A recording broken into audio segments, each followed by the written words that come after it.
Are you dreaming of hitting the road and living full time in an RV? In today's Summit Secrets video, we're sharing expert advice from Marc and Julie Bennett of RVLove. They began their RV journey in 2014, and their insights are perfect for anyone looking to explore life on the road. Hi, I'm Tanya from Nomadic Income, where we explore how to live anywhere and earn everywhere. Today, we'll be breaking down some of Marc and Julie's best advice from my interview with them during the Fall Nomadic Income Summit. We'll talk about envisioning what you want your life to look like, preparing for your transition to a travel lifestyle, discovering how to make the most of your time off, and why creating evergreen content is essential for long-term success. Stick around because later in the video, we'll reveal Marc and Julie's secret to becoming best-selling authors, a strategy that helped their books, Living the RV Life and RV Hacks, become must-reads for RV enthusiasts everywhere. Marc and Julie didn't just wake up one day and decide to hit the road. Their journey began with something they call blue sky dreaming. Every year, they created a vision board and revisited their goals, allowing them to refine what they wanted in life. Here's Julie explaining why this practice was so important. Well, I think we were relatively newlyweds at the time. We got married in 2011, and we just, we love spending time together, love spending time with our dog, and just really wanted to travel more. We like sitting down each year and doing a vision board, if anyone's familiar with that, of just like blue sky dreaming. What do we want to do? Where do we want to go? And early on in our time together is, what cars did we want? And, want to get a new laptop or just, all those kind of fun things. And then once we really liked our home, we really liked our cars. We had a nice life, lived in a nice neighborhood, and nice. It was all very nice. The night was a nice, comfortable life. But we just found that we were really craving more experiences and craving more time together and just being able to do things that were, it was really focused less on the experiences than any material things. And we just did want to spend more time together. And that was going to be a great way to do it. But it wasn't as easy as just Mark just getting a remote job just like that. It took a while. It was that this was quite a journey. I think by the time we first had the idea, the first even learnt that full time RVing was even a thing, was back in 2011 when we serendipitously met another couple next to us at a table at a pizza restaurant in Colorado Springs, and they were just having fun and laughing and enjoying life. And we thought, okay, what do these guys got going on? And we had a great conversation. They were full time RVers, and we're like, I didn't even know that was a thing. Went home, got back into life, as I think we all do, and you forget about it. And it was another 2 years later when we started doing the vision boarding, thinking, remember that couple that we met that was so inspiring? This process of consistently checking in with your dreams and goals is something that we can all learn from. It's not just about dreaming big, it's about keeping your vision alive and taking steps to make it happen. Next, Marc and Julie emphasize the importance of planning before making the leap. They spent months researching, planning, and preparing for RV life, which helped them avoid some of the pitfalls that many face.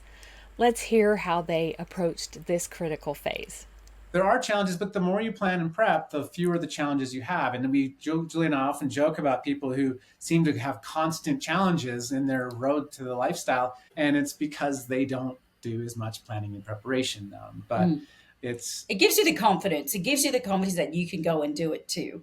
Is that, there's a saying, it's one of the quotes actually from one of the couples featured in our first book, Living the RV Life. And it was like, everything is figure outable. There is a solution to mail. We won't get into that here. But just know that there are solutions, several. There are solutions to internet. Like this is all doable. Everything's figure outable. The main thing is, I think even just the emotional adjustment is big. Just deciding to do that, yeah, and downsizing is a big emotional letting thing. people know that you're doing this, because everyone in your life thinks you're crazy because you're not taking the normal path. I think that's a really big challenge for a lot of people is, what are you doing? You're crazy. You're going to just go off and be a gypsy. And once you get into it and you realize just how much support and infrastructure there is out to support this kind of lifestyle, you realize, yeah, I really can do it, and I can do it for a long time. I can tell you from experience that transition to a travel lifestyle is never easy, but their preparation made their transition smoother, allowing them to enjoy the lifestyle right from the start. It's a great reminder that time spent planning is never wasted. It's what sets you up for success. One of the most exciting aspects of RV life is how it combines work and play. Having a remote job allowed Marc and Julie to travel, but it also maximized their time off. As Marc explains, the moment their workday ended, they could step outside and start exploring. Let's hear his take. Well, I think a big part of it is I had always wanted to work remotely, and so I wanted to got a remote job. But then once I had that, I realized I could be anywhere. And then once I had that realization that we could be anywhere, we started thinking about all the different ways to travel. And we landed on RVing because for us, it was a fantastic fit because we wanted to stay mostly domestic travel. We had our dog with us and were working full time. So it was a way to have our house go with us everywhere and make the most of our time outside of the office. Because I had a regular full time job, but that any day at wherever we are, as soon as I'm done with work, we are at somewhere special right away. So it makes the most of your time off. You don't have to drive somewhere on and make that Do a two-way trip. Yeah, that travel we were time. driving one way all the way. This is the magic of working remotely from the road. You're always just steps away from a new adventure. If you're enjoying this video so far, I'd love it if you would give it a thumbs up and subscribe to the channel. Your support helps us share more tips and strategies for creating a location-independent lifestyle. Marc and Julie are not only authors of 2 successful books, but they've also created a wealth of YouTube content over the years. One of their key strategies is focusing on evergreen content that remains valuable to their audience for years to come. YouTube is still our biggest platform with over 53,000 subscribers, but we haven't posted a video on YouTube for over 2 years. But we still have over 200 videos on our RVLove YouTube channel that's still evergreen. We really focus on evergreen content. We're not just sharing, oh, we went here, we went there. That's not what our content is about. It's always focused on being educational and evergreen so that if somebody finds our video 5 years later, there's still going to be value in it for them. And that's what we do with our books, with our school, even with our blog, with everything. So it's not about us so much as the RV experience. I think our background, both as coaches, helps with that because we're always like trying to share in a way that helps coach people through finding the right way for them. Creating evergreen content is about building a resource library that continues to serve your audience long after it's published. This strategy is a must for anyone building an online presence. And now let's get back to the secret that I promised you earlier. How Marc and Julie became best-selling authors.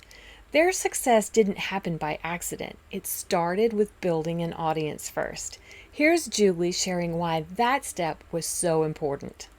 It is not as easy to get a publishing deal as people might imagine, especially these days. What I would say if you're somebody who is desiring to write a book, what you're going to want to do, whether you self-publish or get an actual traditional publisher, is you need to build your platform. You need to know that you have an audience that actually wants to know about what you're writing about, whether it's fiction or nonfiction. In our case, our books are nonfiction. But you need to know that there's an audience for what you are writing about. And then when you have an audience, they're going to be your first customers to buy. And then whether you're self-publishing, then you have that. And I would recommend starting an email list. Yes, email is not dead at all. In fact, email is the best way to communicate and market with your biggest fans. And so, again, whether you're self-publishing or whether you end up with a traditional publishing deal, that's going to be very valuable. Their approach is practical and powerful. By creating valuable content and growing a community, they ensured their books would have a dedicated group of fans ready to buy as soon as they were published. It's a great reminder that success in publishing, like many things, is all about serving your audience first. So what's your biggest question about transitioning to a travel lifestyle? Drop it in the comments below. I would love to hear from you.